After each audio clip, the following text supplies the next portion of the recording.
talleres de por vidas enfocados en un tratamiento muy integral de un montón de situaciones a nivel patológico, ¿no? Y a la vez también enfocados en promocionar la salud, desde el punto de vista de las emociones, la parte mental, la parte nutricional y la parte física. Hoy tengo un enorme placer y alegría de contar con una excelente profesional, una amiga, la doctora Natalia Genaro, especialista en ginecología. Buenos días, Natalia, ¿cómo estás? Hola, buenos días, Cristian. Muy bien, muchas gracias por la invitación. Muy bien. Natalia, además de ser ginecóloga, sexóloga, es especialista en longevidad y está totalmente alineada con todo lo que desde Por Vidas estamos promocionando. Entonces, hoy vamos a tocar una temática en donde ella, además que le apasiona, además de que tiene una experiencia importante, está muy cualificada en toda esta afectación, tiene una visión muy holística de su tratamiento, ¿no? Entonces, nos va a hablar no solamente de una solución a nivel de tratamiento médico, implementando pastillas, píldoras, sino también cómo mejorando nuestros hábitos podemos resolver en gran medida esta afectación. Vamos a hablar hoy del síndrome ovario poliquístico, pero antes que nada, Natalia, por favor, cuéntanos sobre ti, cuéntanos dónde trabajas, dónde estás viviendo, cuéntanos un poco tu experiencia, porque sabemos que has estado incluso en diferentes partes del mundo. Tenemos la suerte de compartir provincia de nacimiento, ciudad de nacimiento, y venimos los dos de Córdoba, de Argentina, pero Natalia tiene un currículum, sinceramente, envidiable, con toda la experiencia que ha ido adquiriendo en diferentes latitudes del mundo. Adelante, Nati, ilústranos un poco sobre tu currículum. Sí, somos cordobeses, venimos de la Universidad Nacional de Córdoba y luego estuve en Buenos Aires. Siempre me he movido a lo largo de mi vida por distintos ámbitos académicos y eso me llevó a vivir en distintos países para formarme. Entonces, luego de Córdoba me fui a Buenos Aires, de Buenos Aires me vine a Madrid, en Madrid tuve haciendo formación en distintos sitios, en Alemania, en Estados Unidos, en Inglaterra, y luego terminé también trabajando en Arabia Saudí durante una temporada, que, bueno, siempre cuento que fue una experiencia muy agradable, que me permitió, cada vez que trabajé en distintos países, tuve que reaprender a hacer medicina, porque la cultura cambia muchísimo aspectos médicos, ¿no? Yo siempre digo que la medicina es una parte de la cultura. Increíble cómo, imagino cómo tuviste que readaptarte, ¿no? O sea, usar toda esa, lo que nos gusta hablar muchas veces, de esa plasticidad a nivel cerebral, ¿no? O sea, y como quien dice, meter en el maletero ciertos prejuicios, Conceptos, sí. ciertos hábitos y retransformarte, ¿no? O sea, ni buenos ni malos, sino diferentes, ¿no? Y ahora estoy en Madrid, trabajo en el complejo hospitalario Ruber de Juan Bravo, en Juan Bravo 49 bis, donde tengo la consulta, y donde paso consulta de antienvejecimiento y ginecología cosmética ginecológica en Surbano 29. Qué bueno, qué bueno. Mira, y bueno, y para ir directamente de lleno, ¿no? A esta afectación llamada síndrome ovario poliquístico, en donde, ¿qué hace un cardiólogo? Sobre todo orientado a lo que es la cardiología deportiva y hábitos saludables, hablando de ovario poliquístico. Y entonces, claro, decir, bueno, ¿cuál es nuestro nexo común?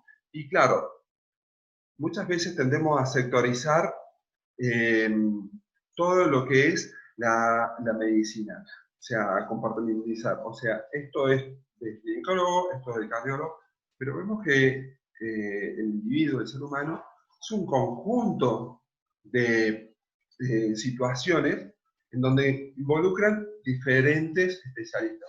Y es por eso que tenemos que empezar a ver de una forma más integral, una forma más holística. Entonces, estamos viendo que el síndrome de ovario poliquístico, diagnosticado ya con mucha antelación, puede evitarnos hacernos caer en una enfermedad metabólica, y esa enfermedad metabólica, un síndrome metabólico, es la puerta de entrada para cualquier afectación a nivel cardiovascular que puede terminar o generar un pronóstico ominoso en nuestros pacientes, ¿no? En nuestros pacientes. Entonces creo que de esta plataforma podemos aportar muchísimo valor, y hoy tenemos una súper especialista en donde nos va a aportar toda una visión general, una visión integral de este síndrome. Por favor, Natalia, cuando quieras. Sí, así es. El síndrome de ovario poliquístico es una alteración endocrina del ovario, aunque afecta a muchísimos órganos. En principio habría una señal anormal en la respuesta de los andrógenos, sobre todo de la testosterona, a nivel del sistema nervioso central, del hipotálamo, y luego también a nivel de otros órganos, como puede ser el hígado, afectación pancreática, del músculo y por supuesto a nivel de la función de los ovarios. Es muy prevalente. Tenemos aproximadamente entre un 5 y un 10% de mujeres que van a tener este síndrome de ovario poliquístico, y maltratado o no tratado a largo plazo nos lleva a tener la predisposición de tener enfermedades cardiovasculares. Creo que en la población femenina está eh, bastante difundido el concepto de síndrome de ovario poliquístico, pero el conocimiento que tienen las mujeres es muy, digamos, superficial. Se cree sobre todo que trae problemas a nivel de la reproducción, a nivel de tener niños, y se quedan ahí. No lo siguen a largo plazo. Por supuesto que tiene como dos partes. La primera parte es un síndrome que se diagnostica sobre todo entre los 20 y 35 años, y que efectivamente en esa edad las mujeres están, digamos, más preocupadas por su fertilidad.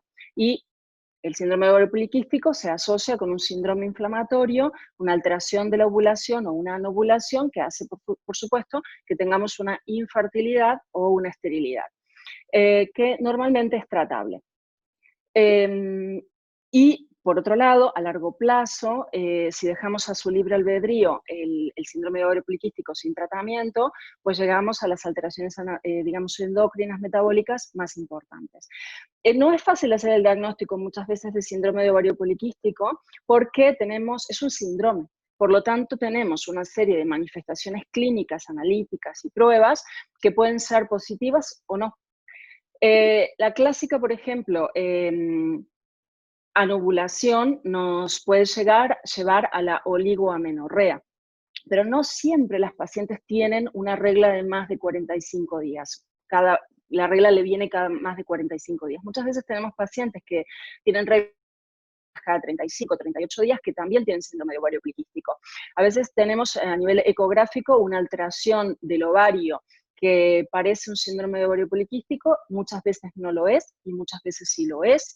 Y muchas veces tenemos en la analítica una analítica normal, pero yo siempre aplico el índice de la testosterona, que es hacer un parámetro entre la testosterona total y la hormona transportadora de globulinas.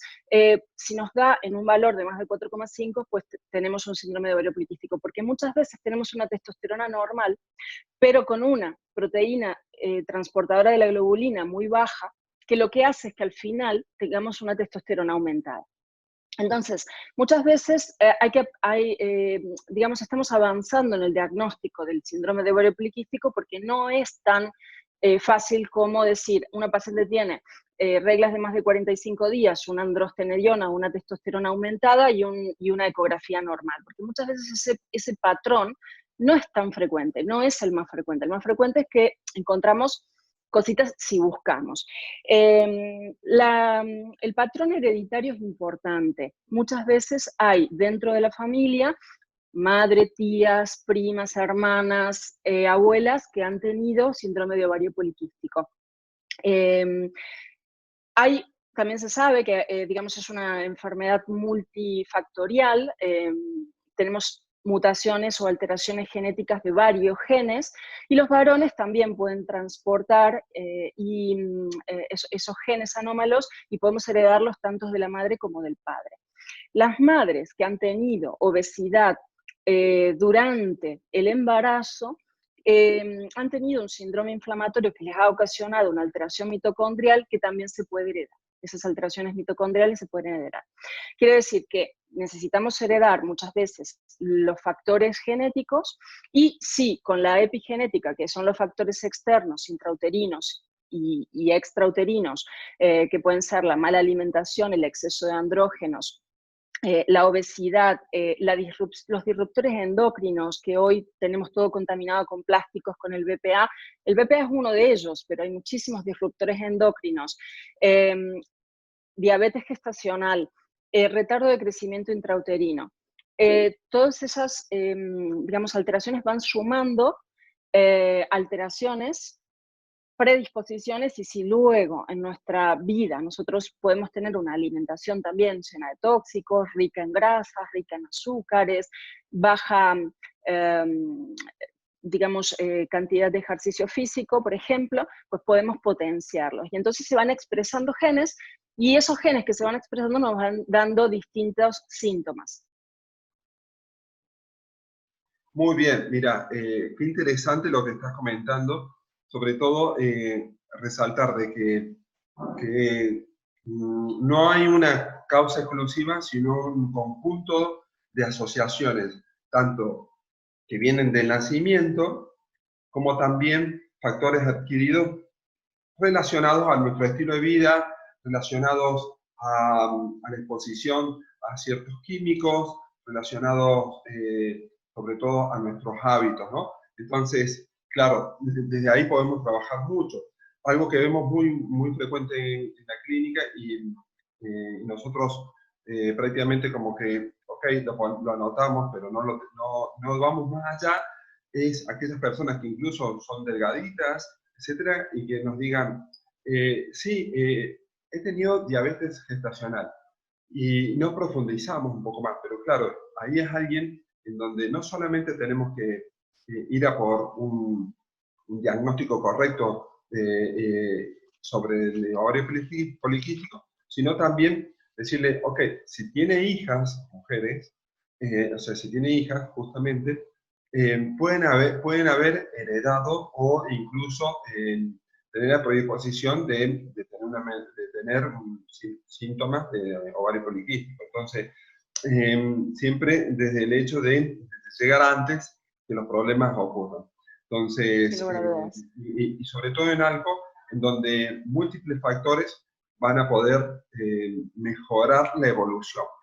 Y lo que también resaltaste, que me parece muy interesante, es que el ovario poliquístico es algo que va evolucionando. Si lo dejamos su libre albedrío, o sea, si no ponemos cartas en el asunto, si hoy por hoy tenemos un ovario poliquístico con síntomas muy leves, con parámetros bioquímicos, con parámetros analíticos muy leves, donde no haya generado ninguna afectación en cuanto a la fertilidad, etcétera, pero eso va a ir evolucionando y por lo general siempre termina dando parámetros que son cada vez más peores, o sea, son peores, y pueden a la larga ya ahí empezar a combinar ginecología con cardiología, en donde genera ya un síndrome metabólico, una predisposición para infartos cardíacos, infartos a nivel cerebrales, etcétera, ¿no? Entonces, incluso todo lo que es hipertensión arterial, ya un poco nos tiene que hacer abrir un poquito los ojos. Entonces, importante puntualizar eso, que la gente se quede bien grabado esos aspectos. Totalmente. Para hacer una salvedad a lo que estás diciendo, un aporte, cuando nosotros diagnosticamos el síndrome de ovario poliquístico es muy importante estudiar otros parámetros como son las curvas de glucosa y de insulinemia para detectar si existe ya una alteración a nivel de la secreción de la insulina. Suele haber un aumento de la insulina. La glucosa siempre nos va a dar bien hasta dentro de muchos años nos va a dar bien. La glucosa sola no es un parámetro importante. Es importante hacer una curva. Y ahora que lo dices, o sea, has tocado un tema que me apasiona en sí. Posiblemente creo que estábamos muchas veces infradiagnosticando o superestimando el valor de que, ok, tengo una glucosa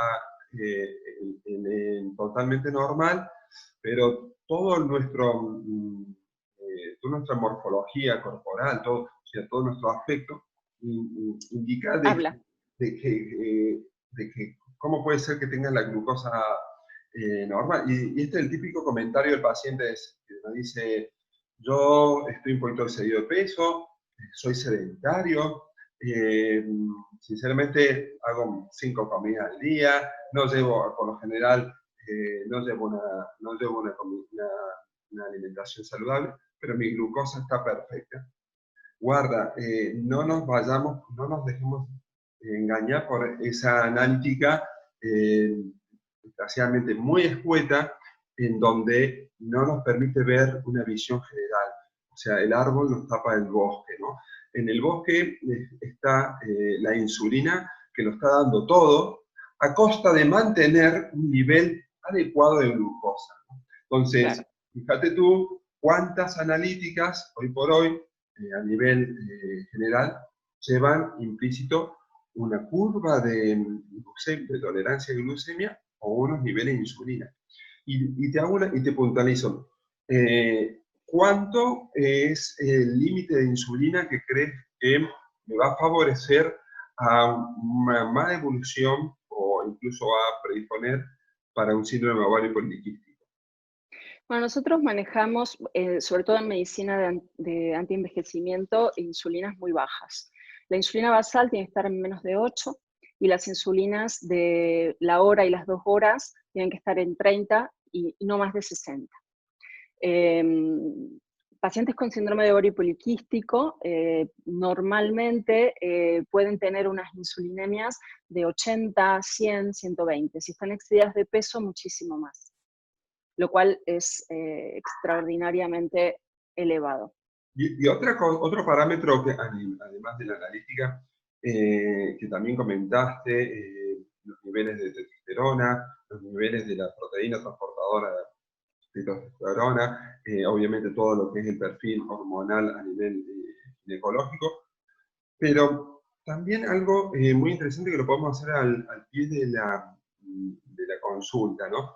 Medir el porcentaje de grasa, ¿no? Hoy por hoy tenemos muchas herramientas como básculas que piden a través de la bioimpedancia Sí. o de última también medir los pliegues cutáneos, pero ¿cuánto considerarías que sería un límite de porcentaje de grasa en la mujer que me va a favorecer a una mala evolución o un desarrollo de ovario poliquístico?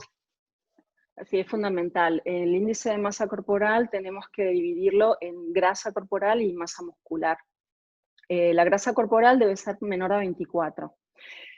Nosotros medimos el índice de adiposidad abdominal y el producto de acumulación lipídica, que son dos marcadores o dos índices muy interesantes porque suelen estar alterados independientemente de que si el síndrome de ovario poliquístico tiene aumento de testosterona o no.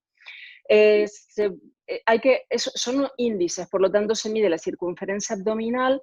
Digamos, es una fórmula, digamos, muy compleja, en la cual, por ejemplo, la circunferencia abdominal se resta a un valor que es 58, se multiplica por los triglicéridos en nanomoles, ese valor nos tiene que dar menor de 14, y el índice de adiposidad abdominal es la circunferencia abdominal dividida por un valor numérico, 36,58, más los triglicéridos divididos 0,81 por 1,52 dividido el HDL. Eso nos tiene que dar 2,17 o menos. Por encima de esos valores tenemos un aumento del riesgo cardiovascular.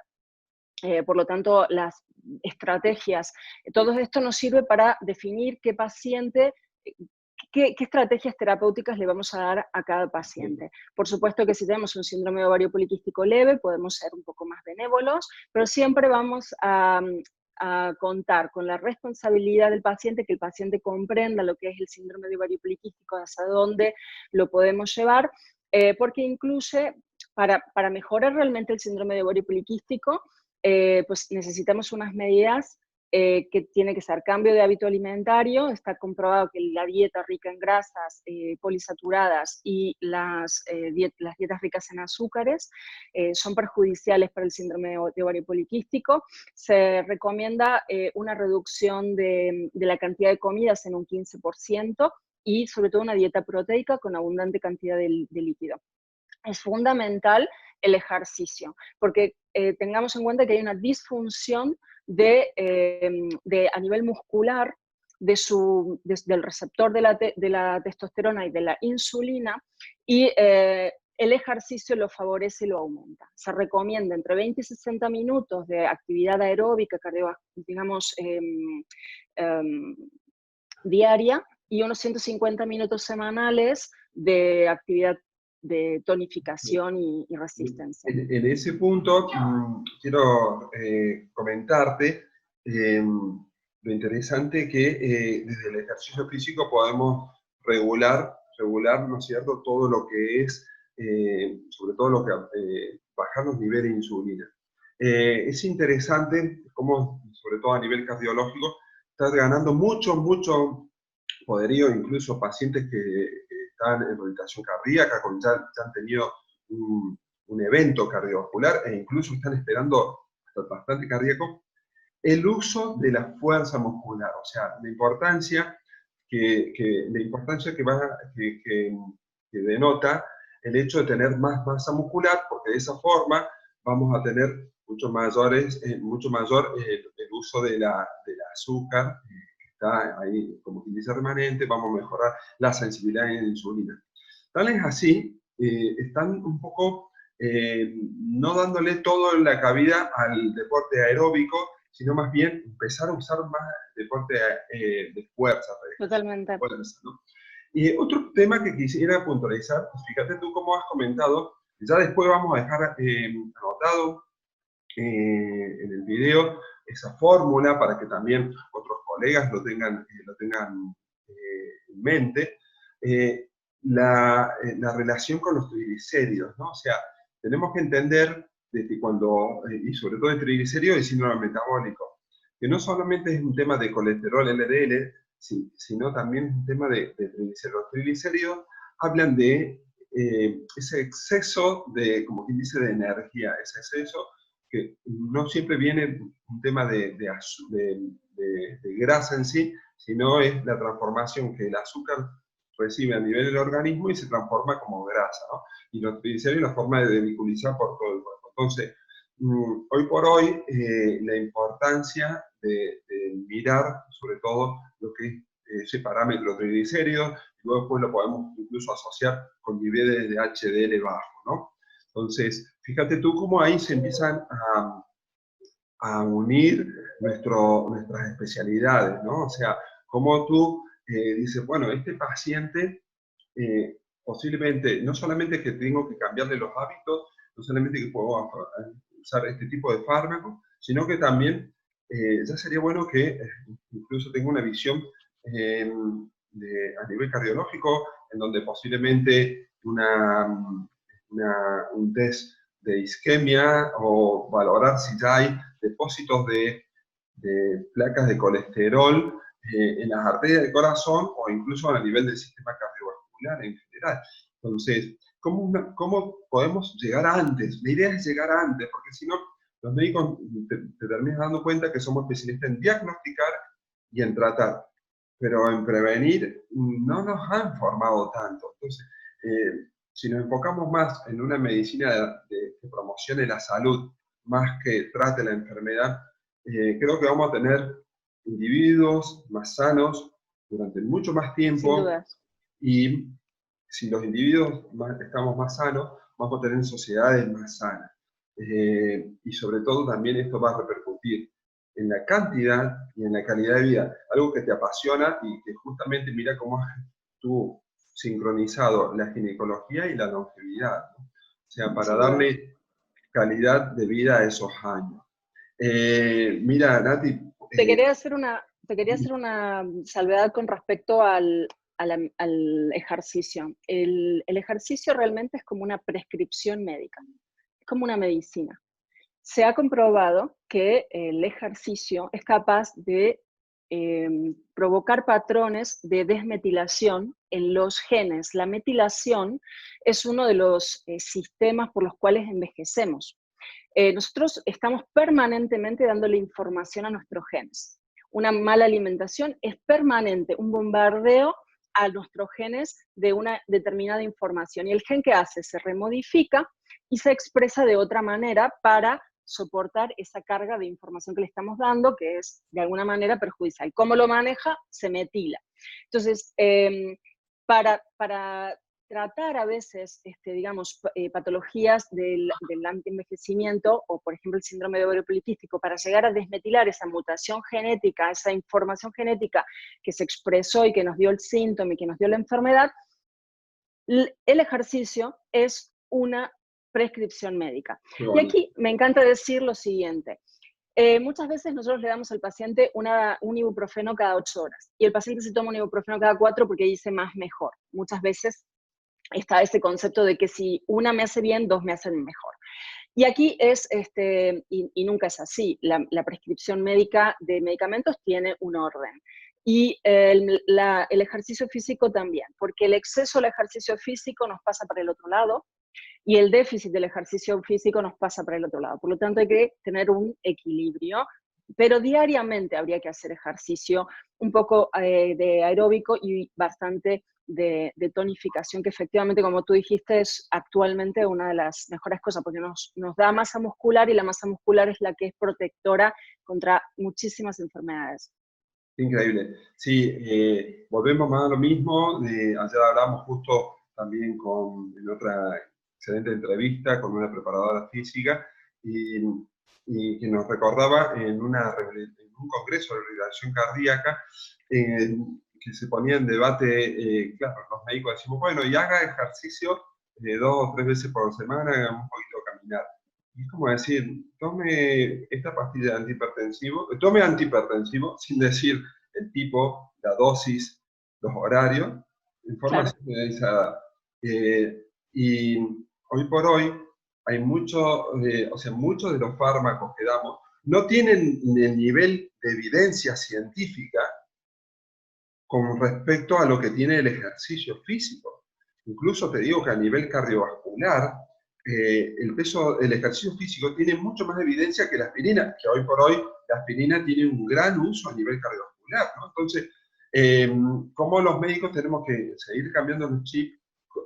¿Cómo tenemos que usar, trabajar en forma holística y podemos trabajar con entrenadores, con preparadores que ciertos tipos de afectaciones, ciertos tipos de síndromes nos pueden mejorar y volvemos más a lo mismo, o sea, cómo incluso podemos, lo que tú dijiste, modificar la expresión de nuestros genes, algo que creíamos que era Nacíamos así y lo teníamos así, sí. modificable, ¿no? Es increíble. Entonces, así como digamos, ay, no, porque mi mamá era diabética, yo soy diabético, pero estás pesando 90 kilos, mides 1,50 m, 5, no, es que mi mamá era hipertensa, ¿no?